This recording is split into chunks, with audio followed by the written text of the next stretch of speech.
तो आप अपने बच्चों को स्कूल भेजते हैं ताकि वो पढ़ लिख कर एक अच्छा इंसान बने, और स्कूल्स जहां ऑक्सफोर्ड इंटरनेशनल करिकुलम और टेक्स्ट बुक्स पढ़ाई जाती हैं, वो बुक्स जो ऑक्सफोर्ड यूनिवर्सिटी से बनकर आती हैं, वहां इस तरह के लेक्चरर्स पढ़ा रहे हैं। मिलिए ऑक्सफोर्ड यूनिवर्सिटी के बायोकेमिस्ट्री प्रोफेसर मैट रेटली से, जो औरतों की तरह कपड़े पहने हुए, औरतों की नकली चेस्ट पहनकर, नेल पॉलिश लगाकर और मेकअप लगाकर बैठा हुआ है। जरा check this out. I'm in the process of putting a website together, and that is proving to be much harder than it probably should be. And the problem I'm running up against is some imposter syndrome, classic.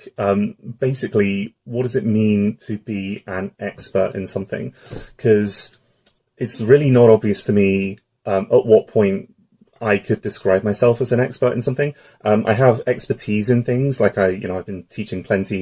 My chemistry is pretty solid, but I think I still have this feeling that declaring myself an expert in something is a little bit uncomfortable, and I don't quite know on what basis I would feel comfortable doing that.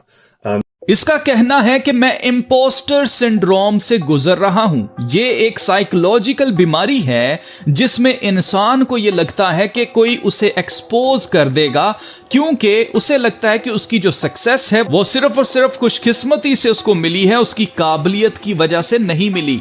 तो मतलब ज़हनी बीमार लोग universities में आज पढ़ा रहे हैं, और हो सकता है कि ये वीडियो देखने वालों को लगे कि ये शायद एक ही ऐसा प्रोफेसर होगा। ऑक्सफोर्ड यूनिवर्सिटी इंग्लैंड में वाक़या है, और पिछले साल की रिसर्च के मुताबिक mental health in England really is getting worse. 5 में से 1 शख्स ज़हनी बीमार है इस वक्त इंग्लैंड के अंदर। अब इस लेक्चरर को जरा गौर से देखें, ये कोई इत्तेफाक नहीं है, ये आदमी होकर औरत बना हुआ है। ये एक ही वक्त में आदमी और औरत दोनों बना हुआ है। इसने दाढ़ी भी रखी हुई है, और अगर आप गौर करें तो शैतान के पुजारी जो बैफोमेट की पूजा करते हैं, वो बैफोमेट को male female, light and dark, good और ईवल का सिंबल मानते हैं। ये मानते हैं कि हम दुनिया में बैलेंस बना रहे हैं, जबकि हकीकत में ये हर चीज से बगावत को प्रमोट करते हैं। अजीजों, ये सब कुछ बहुत डीप है, हमारी सोच से भी बहुत ऊपर है। जैसे आप अपने बच्चों को रूहानी तालीम देने के लिए मदरसों में भेजते हैं, या मसीही अपने बच्चों को संडे स्कूल भेजते हैं, ऐसे ही दुनियावी तालीम पाने के लिए आप अपने बच्चों को स्कूल भेजते हैं। लेकिन आज स्कूल्स बच्चों को शैतानी तालीम दे रहे हैं। जैसे जेंडर्स सिर्फ ही और शी नहीं बल्कि दे देम भी होते हैं, और पेरेंट्स सिर्फ माँ बाप नहीं बल्कि बाप बाप और माँ माँ भी होते हैं।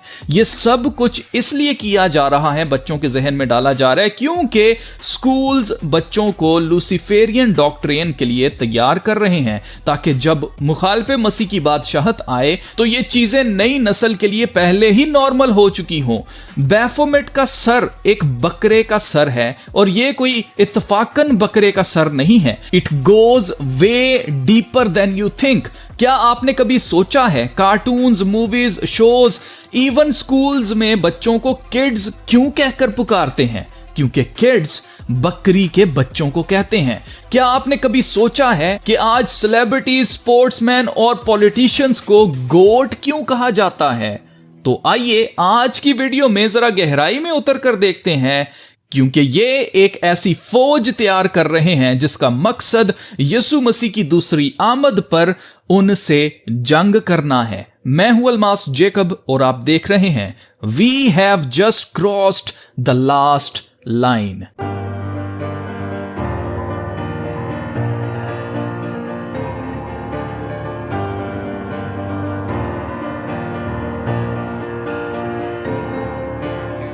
अब फ्री मेसनरी में एक मजाक है जो कदीम जमाने से फ्री मेसन्स आपस में एक दूसरे के साथ करते आए हैं। इसे कहा जाता है राइडिंग द गोट, मतलब बकरे की सवारी करना।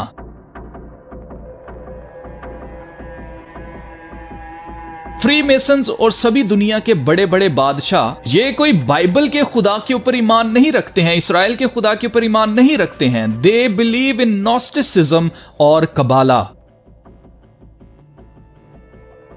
ये मानते हैं कि ये दुनिया के खुदा हैं, और फ्री मेसनरी जो लूसीफर यानी शैतान को अपना खुदा मानते हैं, वो ये मानते हैं कि नॉलेज लेकर इंसान खुदा बन सकता है, और ये इंसानों को वो सीक्रेट नॉलेज देकर खुदा बना रहे हैं।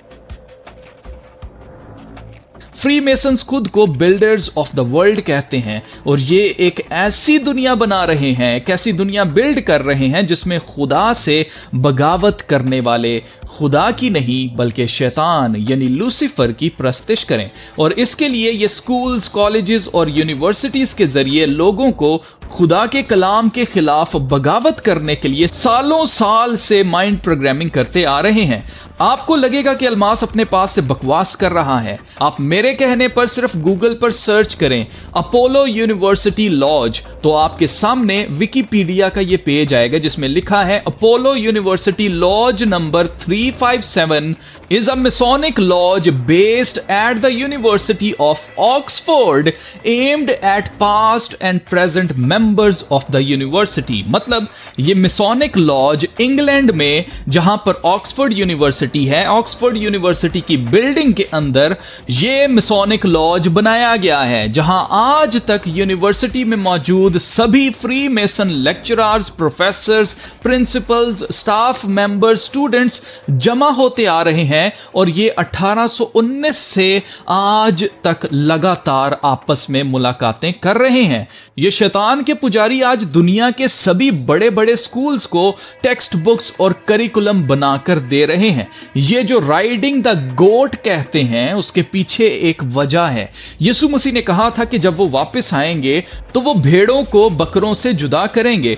भेड़ें अपने दाहिने हाथ और बकरों को अपने लेफ्ट हैंड साइड पर जुदा करेंगे। ये लोग जानते बूझते हुए लेफ्ट हैंड पाथ चुनते हैं जो कि खुदा से बगावत करने का रास्ता है।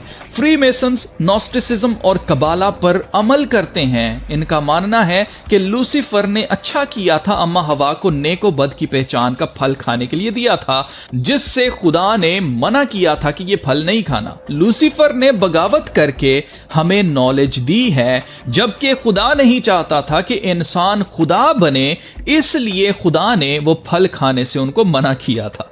ये इनकी सारी डॉक्ट्रिन है जो मैं आपको बता रहा हूं। इसलिए ये शैतान के बच्चे खुदा से बगावत को चूज करते हैं, लूसीफर की तरह, जैसे उसने आसमान पर बगावत की थी। इनको लगता है कि इंसान वो फल खाकर खुदा बन गया था, और आपको पता ही है वो फिर बाग एदन से निकाले गए। और ये मानते हैं कि आज भी अगर इंसान नॉलेज हासिल कर ले तो वो इंसान से खुदा बन सकता है।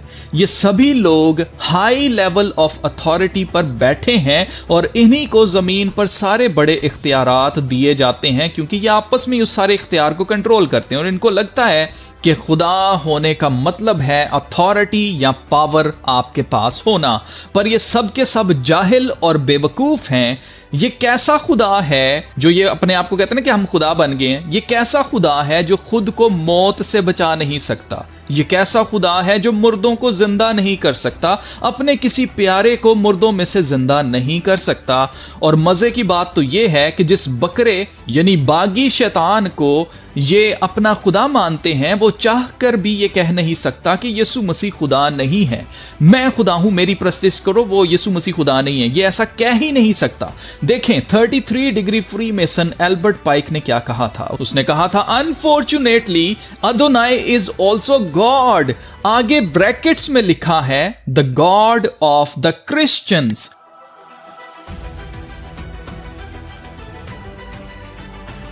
एल्बर्ट पाइक ने यीशु मसीह के लिए अदोनाई का लफ्ज इस्तेमाल किया। जानते हैं क्यों? क्योंकि अदोनाई का मतलब मालिक, मास्टर या ऑनर होता है। शैतान के पुजारियों को पता है कि यीशु मसीह ही मालिक है सब चीजों का, फिर भी वो बगावत का रास्ता चुनते हैं क्योंकि उन्हें जमीन पर खुदा बनना है। पर इन पर अफसोस। यीशु मसीह ने कहा था आदमी सारी दुनिया हासिल करे पर अपनी जान का नुकसान करे तो उसे क्या फायदा। शैतान भी उसके आगे घुटने टेकता है क्योंकि वो जानता है कि मालिक वही है। इनका खुदा ये कह ही नहीं सकता कि नहीं अदोनाई खुदा नहीं है, नहीं अदोनाई खुदा नहीं है, मैं खुदा हूं, मेरी प्रस्तिश करो, ये कह ही नहीं सकता। योम कपूर पर इसराइल के गुनाह लाद कर एक बकरा अज़ाज़ील के लिए बियाबान में छोड़ दिया जाता था। जैसे ये बकरा अज़ाज़ील को दे दिया जाता था, ऐसे ही खुदा अदालत वाले दिन सभी बकरों को जो खुदा से बगावत करते हैं उन सब को लूसीफर को दे देगा। मतलब जहां लूसीफर फेंका जाएगा आग और गंधक की झील में, वहां पर ही सारे बकरों को उसके साथ फेंका जाएगा। इसलिए अब आपको फैसला करना है कि आपने भेड़ बनना है या बकरा, क्योंकि भेड़ों को खुदा खुद चराएगा पर बकरों को आग और गंधक की झील में फेंका जाएगा।